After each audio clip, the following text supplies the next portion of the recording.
어떤 남편이 아내에게 이렇게 말했다고 합니다. 여보, 당신 보니까 당신은 화나도 예쁘네? 화나도 예쁘네? 그러자 아내가 웃으면서 이렇게 말해요. 뭐라고 말해요? 나 화 안 났는데요? 그러자 남편이 그래, 미리 말해주는 거야. 이렇게 했답니다. 예. 이분들은 이해를 안 되나 보네요. 자, 그 이후 남편은 계속 아내의 눈치를 보고 살았다는 얘기가 있습니다. 우리는 같은 마음을 가지고도 말 한마디 때문에 분위기를 저의 이 유머처럼 이렇게 썰렁하게 만들기도 하고 따뜻하게 만들기도 합니다. 전혀 예상하지 못한 그런 긴장을 만들어 간단 말이에요. 말 한마디로 인해서. 그래서 성경은 말을 결코 가볍게 다루지 않습니다. 우리는 지난 1월 달에 민수기 6장 24절부터서 26절까지 하나님이 아론을 들어서 축복하게, 백성에게 축복하게 하셨던 그 말씀을 기억합니다. 그 말씀의 핵심이 뭐였어요? 우리의 말에 주어가 바뀌어야 된다고 그랬어요. 주어. 여호와를 향한 말이 돼야 되고 하나님께로 향한 축복의 언어가 돼야 된다는 것을 배웠습니다. 또 말의 온도, 온도를 살폈어요. 차갑고 날카로운 말이 아니라 따뜻하고 살리는 말을 해야 한다고 배웠습니다. 그리고 세 번째는 뭐예요? 그 말에 이제 열매가 있어야 된다고요. 말은 반드시 어떤 결과를 남기기 때문에 오늘 좋은 열매를 맺자라고 말을 했습니다. 또 우리는 말이 단순한 소리가 아니라 표현된 사상이라고 제가 누차 말씀을 드립니다. 작은 점 하나가 찍히지만 그러나 그 작은 점 하나가 계속 반복되면 선이 되고 선이 나중에 면이 되고 그게 입방체가 돼서 견고한 진, 우리의 사고의 틀, 세계관을 만든다고 말씀을 드렸어요. 그래서 우리가 2월달에 1월달, 2월달 또 설교를 시리즈 설교를 했지만 생각은 어느 날 갑자기 생기는 것이 아니라 무엇을 듣고 그리고 무엇을 보고 그리고 무엇을 내 마음에 안착시키나에 의해서 오늘 시작된다는 거예요. 그래서 생각의 유입을 조심해야 하고 또 믿음조차도 어디에서 난다? 들음에서 시작된다고 말씀을 드렸습니다. 그렇다면 오늘 우리는 이 시점에서 한 가지 질문을 해봐야 돼요. 내 안에서 형성된 생각과 그리고 내가 들은 것들 오늘 그것이 1월, 2월달 들었던 그 모든 것이 과연 지금 내 입술에서 어떻게 오늘 나타나고 있는지 어떻게 흘러가고 있는지 한번 여러분 살펴보세요. 우리는 종종 말을 가볍게 여깁니다. 그냥 지나가는 소리라고 생각합니다. 순간 감정이 튀어나온 것이라고 말해요. 예. 저부터서도 그런 부분들이 굉장히 많았어요. 내 성격 때문에 그래. 내 성격이 그래. 그럼 오늘 잠언 12장은 말을 그렇게 가볍게 보지 않습니다. 성경은 말의 세 가지 모습을 우리에게 보여주고 있어요. 말은 내면의 열매이고 또 말은 누군가를 베는 무기이고 그리고 말은 십자가를 통과할 때 그 말은 뭐요? 치유의 도구가 될 수 있다라고 말을 합니다. 오늘 본문을 통해서 하나님 앞에서 우리의 말이 무엇인지 그리고 우리의 입술이 어떻게 다시 치유의 통로가 될 수 있는지를 함께 우리가 살펴보기를 원합니다. 사랑하는 성도 여러분, 오늘 잠언이 밝히는 말의 첫 번째 정체가 뭐냐면 말이 뭐다? 말은 뭐다? 따라서 하세요. 자, 앞에 보세요. 시작. 말은 열매다. 말은 열매예요. 열매. 본문 14절에 이렇게 선언하고 있어요. 14절 한번 읽습니다. 시작. 자, 사람은 입의 열매로 말미암아 복록, 복이 주어진다는 거예요. 입의 열매로 복록이 주어지고 또 그 다음에 손이 행하는 대로 자기가 받느니라. 그러니까 입의 열매로 복록이 결정되고 손이 행하는 손의 행함으로 말미암아 자기가 그대로 복록을 받는다. 그런 말이에요. 즉 이것은 뭐냐면 히브리시의 특유한 그 모습인데 이게 뭐냐면 평행법이에요. 평행, 나란히. 입의 열매, 입술의 혀와 손의 행위를 같이 보는 거예요. 같이. 여러분, 하나님은 말을 행동과 같은 무게로 보신다는 것입니다.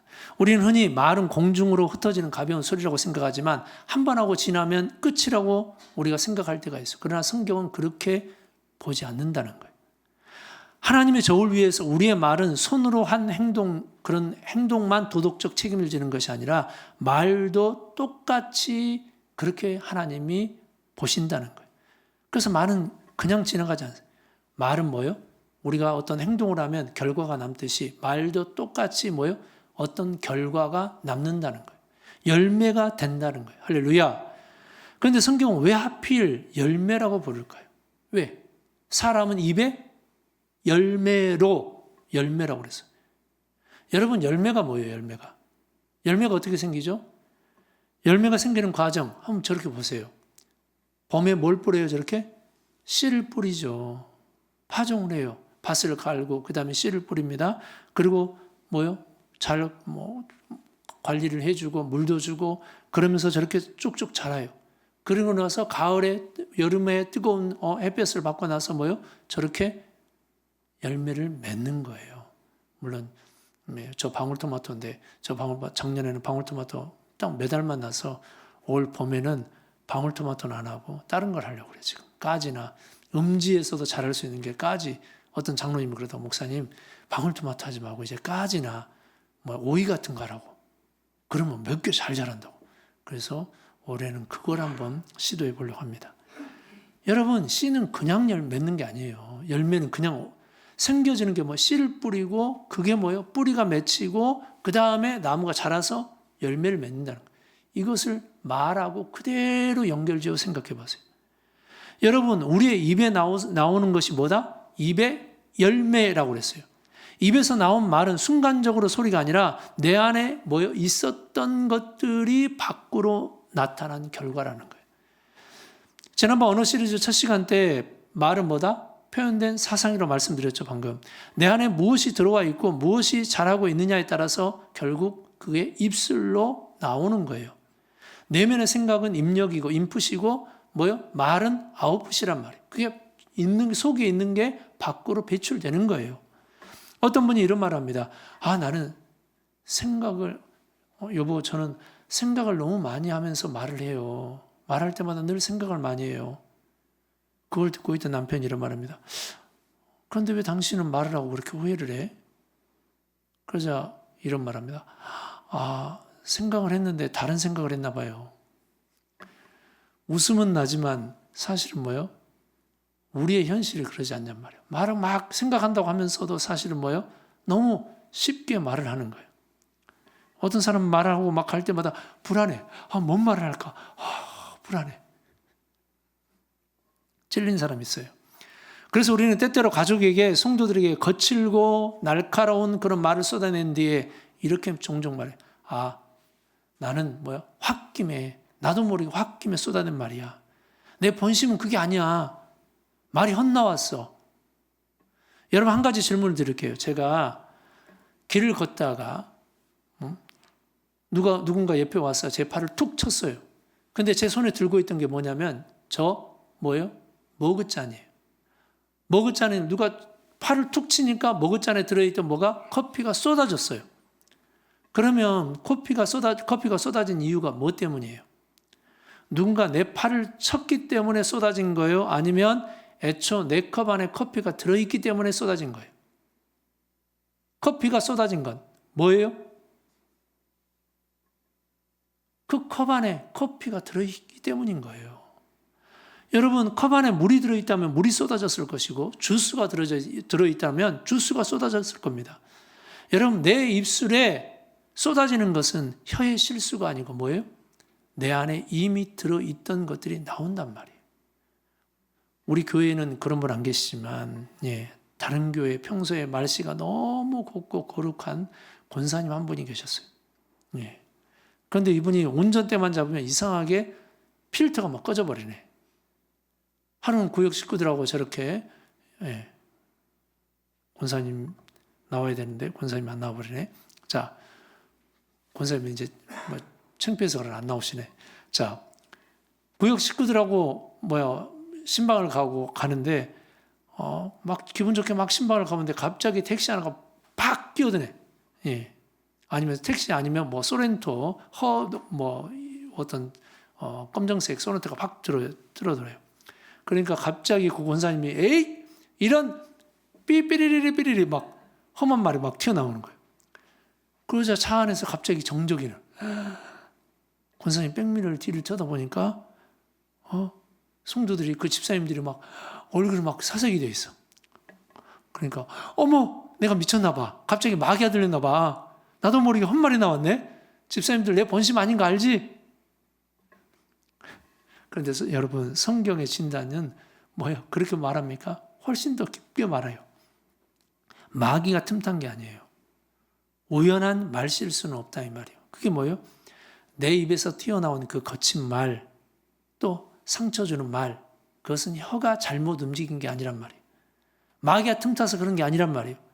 헛나온 게 아니라 내 마음 깊은 곳에 뭐예요? 이미 자리 잡고 있었던 것이 밖으로 어떤 자극을 통해서 밖으로 툭 튀어나온 거예요. 내 안에 쌓여있던 것이 나온 겁니다. 피곤할 때 왜 말이 달라져요? 여유가 없을 때 왜 여러분 말이 날카롭고 공격적입니까? 그때 비로소 내 안에 감춰져 있던 것들이 막 드러나기 시작하는 거예요. 그래서 열매를 보면 뭘 알 수 있다? 뿌리를 알 수 있는 거예요. 내 언어의 온도는 내 영혼의 현 주소를 보여주는 영적 체온계라 이 말입니다. 혀의 문제가 아니에요. 뿌리의 문제예요. 그렇다면 우리는 진지하게 물어봐야 합니다. 혀가 아니라 내면의 뿌리가 문제라면 도대체 내 안에 어떤 뿌리가 있기에 우리는 그렇게 쉽게 날카로우시냐 이 말이에요. 가만히 한번 생각해 보세요. 우리가 우리 옆에 있는 사람들에게 또 배우자나 우리 자녀들에게 가까운 사람에게 여러분 언제 거친 말을 쏟아내죠? 언제 거친 말을 쏟아내요? 언제 화를 냅니까? 대개는 뭐요? 내 생각대로 되지 않을 때예요. 내 판단이 맞다고 여기는데 상대방이 내 뜻대로 막 안 따라줘. 내 말대로 해야 되는데 왜 내 말대로 안 해? 왜 내 마음을 몰라줘? 그럴 때 많잖아요. 전혀 아닌 것처럼 그러네. 조금만 깊이 들어가 보면 사실 그 밑바닥에는 늘 하나가 있어요. 뭐예요? 그게 내가 옳다라는 생각. 내 감정이 옳고 지금 내 생각이 옳고 내 판단이 옳고 내 방식이 옳다라는 그 생각이에요. 바로 이어지는 15절 말씀 한번 보세요. 15절 시작. 미련한 자는 시작. 미련한 자는 자기 행위를 바른 줄로 여기나 공고를 듣느니라. 미련한 자는 뭐다? 자기 행위만 옳은 줄로 여긴다는 거예요. 성경이 말하는 미련함은 머리가 나쁜 미련함이 아니에요. 그게 뭡니까? 내 감정이 무조건 옳아. 내 판단이 절대적이야. 그것만 내 생각이 옳다라고 믿는 그런 상태가 바로 미련함이라는 거예요. 그래서 내 뜻대로 되지 않으면 언제든지 분낼 준비가 되어 있는 그런 사람. 옆 사람 보세요. 혹시 그런지. 조심해야 됩니다. 성경은 이것을 미련함, 다른 말로 하면 뭐예요? 교만이라고 부르는 거예요. 그래서 우리는 작은 일에도 여과 없이 감정을 터뜨리네요. 대화의 기술이 부족해서가 아니에요. 바로 우리 안에 교만이라는 병든 자아가 있기 때문인 거예요. 통로가 되는 교회 첫 번째 시간에 우리가 살폈던 여러분 어떤 사람들? 권사님 이제 나오시네. 아이고 이제 다 끝나니까 자 뭐예요? 바벨탑 사건들. 바벨탑에 바벨의 사람들을 우리가 봤죠. 그 바벨 사람들의 그 언어가 뭐였어요? 우리를 위하여. 우리가 온통 우리가 우리의 이름을 내고 우리 이름을 내자. 우리. 온통 주어가 뭐였어요? 우리. 그들이 사용하는 말은 온통 뭐예요? 내 생각, 내 판단, 나로 가득 찬 자기 자랑, 자기 계획뿐이었어요. 성경으로 말하면 미련함이에요. 미련함. 주어가 사람의 언어 속에는 혼잡과 무너짐 뿐입니다. 하나님 없이 내 이름을 높이고 내 판단을 중심에 두는 삶, 그 인본주의가 오늘 우리의 언어 속에 혹시 없는지 여러분 살펴보셔야 돼요. 자존심이 살아있으면 혀는 결코 부드러워질 수 없습니다. 여러분 내가 옳다는 뿌리에서 나온 말은 결국 어때요? 누군가에게 상처가 될 겁니다. 그리고 그때 그 말은 단순한 소리가 아니라 그때부터서 무서운 무기가 되기 시작하는 거예요. 성경은 바로 그것을 말의 두 번째 정체로 말하는 거예요. 성경은 말이 열매라고 말한 뒤 한 걸음 더 나아가 그 열매가 뭐다? 어떤 위력을 가지고 있는지를 오늘 잠언을 통해서 보여주더라고요. 오늘 잠언이 밝히는 우리 말의 두 번째 정체는 바로 말이 무기가 될 수 있다는 사실이에요. 6절 한번 읽어보세요. 자, 말은 뭐다? 무기다. 무기다. 6절 시작. 악인의 말은 사람을 엿보아. 자, 6절 우리가 보니까 악인의 말은 사람을 엿보아 뭘? 피를 흘리자 한다는 거예요. 피를 흘리자. 이 말은 아주 강력한 어떤 단어예요. 엿보아 피를 흘리자. 이게 뭐냐면 엿보아서 피를 흘린다. 이게 뭡니까? 군사적으로 보면 매복이에요. 매복 공격 있죠. 매복 공격. 숨어 있다가 상대가 약해진 순간을 기다렸다가 한 번에 공격하는 것. 그것이 매복 공격 아닌가요? 성경은 말의 폭력을 바로 그렇게 말하는 거예요. 우리가 흔히 내가 순간 화가 나서 그랬어 라고 홧김에 한 말이라고 여러분 우리가 그렇게 말하지만, 그러나 성경은 그것을 한순간의 감정의 폭발로만 보지 않습니다. 그 순간 튀어나온 말은 그냥 갑자기 생긴 것이 아니란 말이에요. 뭐? 내 안에 누적되는 거예요. 하나, 둘, 셋, 쌓이고 쌓였던 것이 밖으로 의도를 거쳐서 어떤 의도성을 가지고 오늘 매복해서 공격하는 거예요. 쌓여있던 소홀함이, 쌓여있던 불만이, 정리되지 않은 감정이 결국 상대를 향해서 터져나오는 거예요. 그래서 우리가 누군가를 향해 말에 칼을 드는 방식이 두 가지로 나타나요. 두 가지로. 그 가운데 가장 흔한 것이 바로 매복의 언어예요. 잠복해 있다가, 매복해 있다가 상대가 가장 약한 틈에 말로 피를 흘리게 하는 거예요. 예. 그래서 우리가 말로 누군가에게 상처 주는 방식이 두 가지란 말이에요. 자, 속으로 차곡차곡 쌓아둔 그 감정이 어느 순간 상대에게 가장 아픈 것을 향해서 정확하게 날아가는 거예요. 여러분, 우리가 일상에서 이 매복의 언어를 가장 흔하게 볼 수 있는 것이 언제냐면, 언제예요? 부부관계, 말다툼, 부부싸움 할 때 아니에요? 평소에는 아무 말 없이 잘 지내요. 그러다가 사소한 문제가 생기면 상대방이 뭐요? 상대방과 말싸움을 합니다. 뭐 당신 이래 그래. 근데 말해서 지는 거예요. 그래 당신 원래 말 잘해. 그러면서 말의 논리에서 지는 거예요. 논리에서 밀리는 순간 갑자기 그 사람이 하는 방법이 뭐예요? 10년 전 시댁에서 있었던 사건, 어제 피로 인해서 속상했던 일들, 신혼여행 때 섭섭했던 일들 조심해라. 심지어 연애할 때 뭐 약속 안 지켰던 일, 그런 것까지 완전히 복원돼. 평소에는 깜깜하게 지내시다가 이상하게 다 지웠다고. 나는 다 지웠어 하는데 이상하게 문제만 생기면 그게 뭐예요? 완전 블랙박스가 다시 복원이 돼. 그리고 지워지질 않는 거예요. 그러니까 조심해야 돼. 신혼 때. 그게 10년 가는 게 아니라 평생 간다. 지년아. 왜 그렇습니까? 그날 만들어진 말이 아니기 때문인 거예요. 이미 내 안에 저장되어 있기 때문인 거예요. 오래 함께한 가족일수록, 가까운 상대일수록 상대의 약점을 너무 잘 알아. 그리고 그 지식이 때로는 가장 무서운 무기로 날카롭게 상대를 찌른다 이 말이에요. 그래서 가까운 관계일수록 말의 상처는 더 깊어요. 할렐루야. 한번 들은 말이 몇 년 지나도 남아요. 기도할 때도, 잠들 때도 막 계속 그 말이 떠올라. 보이지 않는 상처이기 때문에 더 오래 간단 말이에요. 그래서 18절 더 직접적으로 이렇게 말합니다. 뭐다? 읽어보세요. 시작. 칼로 찌름같이 함부로 말하는 자가 있거니와. 뭐로 찌른다고요? 칼로 찌른대요. 칼이래요. 칼로 찌른다는 거예요. 칼로. 성경은 함부로 내뱉는 말을 뭐로 비유해요? 칼로 비유하는 거예요. 칼로. 예, 저 칼 보세요. 저 칼이 무슨 칼이에요? 주방에서 사용하는 그런 칼이 아니에요. 저 칼은 여기 나오는 그 원어는 뭐냐면 전쟁터에서 상대를 죽이고 베기 위한 살상용 무기의 칼이라 이 말이에요. 절제 없는 말은 단순한 실수가 아니라 영혼을 베는 무기와 같다라고 하는 거예요. 그게 매복의 칼이에요. 매복의 칼. 두 번째 말의 무게.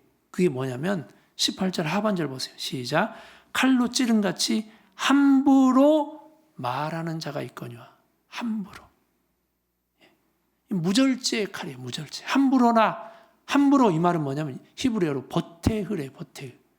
함부로 깊이 생각하지 않고 기도하지 않고 분별 없이 그냥 막 쏟아지는 말, 순간적으로 내뱉는 말, 절제가 없는 무절제의 말이에요. 중요한 것은 잠언이 단지 거짓말만 경고하는 것이 아니에요. 진실이라도 절제가 없으면 칼이 될 수 있다라는 거예요. 요즘 표현으로 사람들이 테토남, 애견남, 그래서 난 애견남을 해서 애견을 좋아해서 개를 좋아해서 애견남인가, 그런 줄 알았다면 에스트로겐, 테스로드, 테토남에서 테토남은 직선적이고 강하게 말하는 거예요. 예전에 왕년에 저였어요. 근데 요즘 이제 제가 나이가 들다 보니까 어제 내가 토요일 날 영화를 보는 거 처음이었는데 어제 영화를 보다가 저도 모르게 막 울컥 막 눈물이 막 나올 뻔해가지고 한참 참았네. 그래서 야 나도 이제 애견남이 됐나. 애견남이라고 이렇게 하더라고요. 근데 여러분 문제는 뭐냐면 내가 말을 막 강하게 하는 테토남이냐 아니면 여성스러운 애견남이냐 그게 중요한 게 아니고 그 말이 사랑과 절제를 통과했느냐 그게 중요한 거예요. 그래서 우리는 종종 이렇게 말합니다. 내가 너한테 틀린 말 했어? 맞는 말 했잖아. 난 솔직해. 그러지? 우리가 그런 말 하지 않아요. 그런데 맞는 말을 했는데도 듣는 사람은 뭐예요? 마음이 아파요. 왜 그렇습니까? 진실이 사랑을 통과하지 않았기 때문에. 진실이 절제를 통과하지 않았기 때문인 거예요. 그래서 진실이라는 이름으로도 사람은 뭐예요? 상처를 충분히 줄 수 있어요. 농담이야. 실컷 상처 주고 나 농담이야. 말 다 쏟아놓고 나 그런 의도가 없었어. 마음을 닫게 만들고 충고하고 있는데 관계를 멀어지게 하고 사실이라고 말했는데 상대의 영혼은 무너질 수 있다는 것. 이게 뭐냐면 진실이라는 이름의 폭력인 거예요. 여러분 기억하시나요? 우리의 귀는 뭐다? 우리의 귀는 뭐다? 중립적인 기관이 아니라고 그랬어요. 중립적인 기관이 아니에요. 무엇을 듣느냐에 따라서 사람이 달라집니다. 그렇다면 오늘 분명히 말할 수 있어요. 말도 뭐다? 중립적인 기관이 아니에요. 말에는 늘 방향성이 있어요. 살리거나 찌르거나 붙들거나 무너뜨리거나. 그래서 우리의 혀는 생각보다 훨씬 강력한 무기입니다. 문제는 우리가 그 무기를 너무 손에 쉽게 쥐고 있어요. 너무 쉽게 생각하는 거예요. 그런 무기들을 자존심 상하면 쉽게 꺼내고 내가 억울하면 막 휘둘러. 내가 옳다라고 생각하면 느끼면 막 던져. 근데 사랑하는 성도 여러분, 우리는 이 칼을 스스로 내려놓지 못합니다. 왜냐하면 뿌리가 우리 속에 그대로 있기 때문에 이 칼을 내려놓지 못하는 거예요. 지금도 내려놓은 척 하지만 분리하면 그 칼이 막 나오는 거예요. 내 안에 있기 때문에. 혀를 다스리는 훈련으로 가능할까요, 그게? 그것으로도 충분하잖아요. 우리 안에 뿌리가 바뀌어야 되는 거예요. 뿌리가. 그래서 결국 우리에게는 뭐가 필요합니까? 십자가가 필요한 거예요. 여러분 십자가 위에 예수님을 보세요. 그분은 십자가 위에서 우리가 던진 매복의 칼, 무절제의 칼을 다 받으셨어요. 그리고 찔리셨습니다. 내가 하나님의 아들이거든 십자가에서 내려와봐. 조롱합니다. 사람들이 조롱의 칼을 막 하는 거예요. 무절제의 칼을 막 하는 거예요. 거짓 증인들, 유대인들이 막 사가지고 거짓 증인하게 만들고 매복의 칼을 통해서 예수님의 심장 깊은 곳을 파고듭니다. 예수님은 얼마든지 세상을 향해 당신을 찌르는 자들을 향해서 창조주의 권능으로 12영이나 되는 그 군단을 불어서 다 쓸어버릴 수 있어요. 진리의 칼로 하나님께서 심판하실 수 있다 이 말이에요. 그러나 주님 그 칼로 반격하지 않았어요. 오히려 침묵하고 묵묵히 침묵하셨어요. 그리고 자신을 찌르는 자들 향해서 뭐라고 말씀하셨어요? 아버지요, 저들을 사하여 주옵소서. 저들이 하는 것을 알지 못하나이다. 우리가 1월달 이 설교할 때 언어에 관한 시리즈 설교할 때 팀 켈러 목사님의 제가 말씀을 인용을 했어요. 팀켈러 목사님이 십자가에서 예수님에 대해서 이렇게 말씀하셨습니다. 예수님은 십자가에서 철저하게 하나님의 외면을 당하시고 사람들의 칼에 찔리셨다라고 했어요. 사람들의 칼에 찔리신 거예요. 왜입니까? 우리에게 평강을 주시기 위함이라는 거예요. 십자가는 단순히 감정을 억누르는 도덕 훈련장이 아니에요. 십자가는 상처의 연쇄 반응이 끊어지는 거예요. 누군가 나를 찔렀을 때 그 칼을 다시 뽑고 싶은 그 순간 그걸 다시 대갚아주지 않습니다. 내 안에서 그냥 그것을 연쇄 반응이 아니라 끝내버리는 거예요. 그게 예수님이 그렇게 하셨어요. 내 자존심이 살아서 펄펄 뛸 때 우리의 혀는 누군가를 찌르는 무기가 됩니다. 그러나 내 자아가 십자가에서 죽고 예수님의 보혈이 내 상처를 덮을 때 우리의 혀는 비로소 세상을 치료하는 치유의 도구가 된다는 거예요. 할렐루야. 그래서 오늘 본문은 이것을 세 번째 말의 정체에 대해서 소개합니다. 자, 이건 읽어봐야 돼요. 자, 예수님이 십자가에서 하신 말씀 시작. 아버지여, 저들을 사하여 주옵소서. 자기들이 하는 것을 알지 못함이니이다. 예, 이 말을 하세요. 속상할 때, 막 상대가 나를 공격할 때, 대갚아주고 싶을 때 속으로 하세요. 근데 앞에 가서 아버지여, 저들이 죄를 용서하소서. 저들이 예, 진아가 또 진짜 하려고 하네. 속으로 해, 속으로.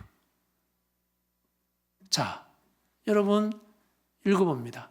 18절, 오늘 18절 하반절이에요. 시작. 지혜로운 자의 혀는 양약과 같으니라 라고 있어요. 지혜로운 자는 뭐다? 양약과 같다. 즉 말의 정체 세 번은 뭐다? 세 번째는 말은 치유라는 거예요. 치유다. 양약이 뭐냐면 히브리어로 마르페예요.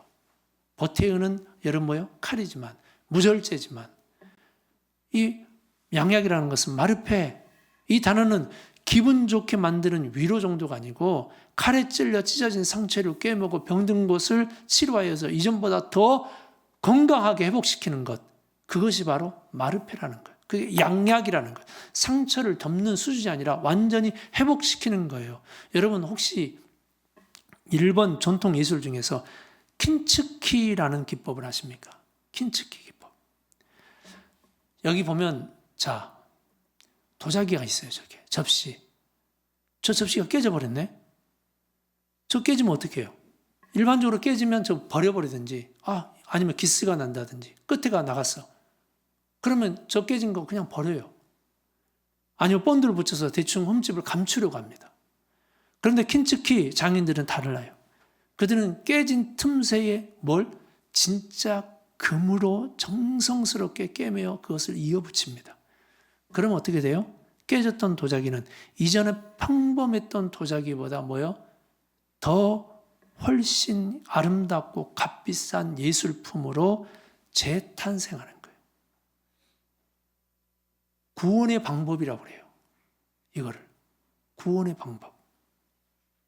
상처의 흔적이 도리어 가장 빛나는 영광의 자리로 재탄생한다 이 말이에요.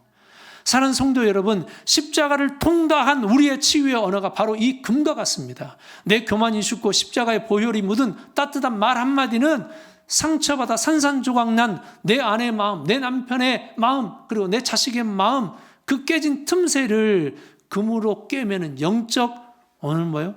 연금술이 되는 거예요. 그 양약의 언어가 흘러갈 때 깨졌던 우리 가정과 관계없는 오늘 정말 그 속에서 다시 훨씬 더 견고하게 눈부시게 오늘 회복시켜 줄 줄 믿습니다. 십자가에서 내 교만했던 자아가 죽고 내가 먼저 복음으로 치유받은 사람, 그 사람의 입술에서 나가는 말은 더 이상 영혼을 베이는 그런 무기가 아니라 영혼을 꿰매는 양약, 오늘 마르페가 될 줄 믿습니다. 그래서 25절 오늘 이런 말을 해요. 양약의 능력이 어떤 말인지, 어떤 능력이 있는지 시작. 근심이 사람의 마음에 있으면 그것으로 번뇌하게 되나 선한 말은 그것을 즐겁게 하느니라. 근심은 사람의 마음에 있으면 그것이 번뇌하게 하지만 어떤 사람으로 말미암아 상처를 받으면 그것을 근뇌하게 하지만 말은 무기가 돼서 매복에 넣어 또 뭐예요? 무절제 언어가 우리를 상처를 하고 근심하게 만들지만 선한 말은 뭐예요? 그것을 뭐예요? 즐겁게 한다라는 거예요. 근심, 마음을 짓누르는 거예요. 프레스하는 거예요. 스트레스가 아니면 그거 아니에요? 스트레스가 어원이 프레스예요. 가정의 문제, 재정의 위기, 자녀에 대한 염려로 숨이 막힐 만큼 눌려있는 사람이 있습니다. 그런데 무엇이 그 영혼을 다시 일으켜 세우냐 이 말이에요. 돈입니까? 돈이냐고요. 어떤 상황 변화예요? 뭐예요, 여러분?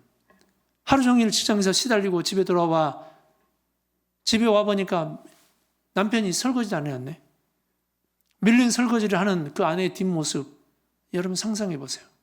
어떻습니까?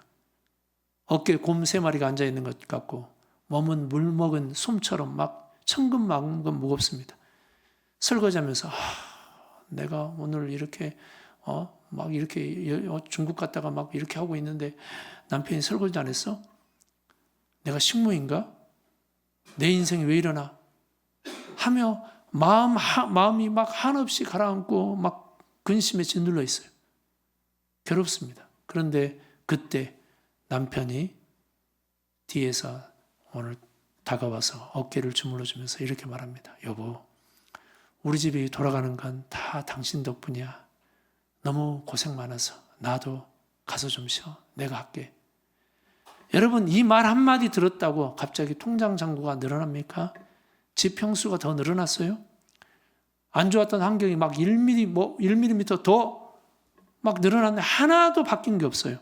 그런데 신기하게 허리 아픈 것도 좋아진 것 같고 피로가 눈 녹듯이 사라지는 거예요. 하나님은 때로 한 사람의 선한 말을 사용하신다 이 말이에요. 할렐루야. 옆 사람 보고 한번 해보세요. 집사님, 하나님이 지금도 함께 하십니다. 해요 빨리. 집사님이 함께 하십니다. 여러분, 제가 곁에서 기도하겠습니다. 여보, 당신 그동안 참 수고했어요. 내가 고맙습니다. 십자가의 온기가 담긴 이 선한 말 한마디가 무거운 근심의 짐을 깨트리고 주저앉은 영혼을 다시 일으켜 세울 수 있다 이 말이에요. 이것이 하나님께서 우리의 입술에 맡기신 치유의 능력이라 이 말입니다. 할렐루야. 사랑하는 성도 여러분, 말씀을 맺습니다. 하나님은 우리의 혀를 남을 찌르는 무기로 주지 않았어요. 우리의 혀는 무너진 세상을 봉합하는 치료하는 하나님의 거룩한 수술 도구가 되기를 원하십니다. 오늘 본문 28절 한번 볼까요? 28절 읽습니다. 시작. 공의로운 길에 생명이 있나니 그 길에는 사망이 없느니라. 예, 공의로운 길이란 내 감정대로 사는 것이 아니라 하나님의 질서 안에서 말하고 행동하는 삶이에요. 그 길이 잠언이 말하는 지혜로운 삶이고 그것이 바로 잠언의 핵심, 성문서의 핵심인 여호와를 경외하는 삶입니다. 그게 바로 옳은 하나님께서 사용하고자 원하시는 그 치유된 그 언어라 이 말이에요. 오늘 잠언 우리에게 3가지 말에 대한 그 정체를 말해줬어요. 말은 뭐다? 열매다.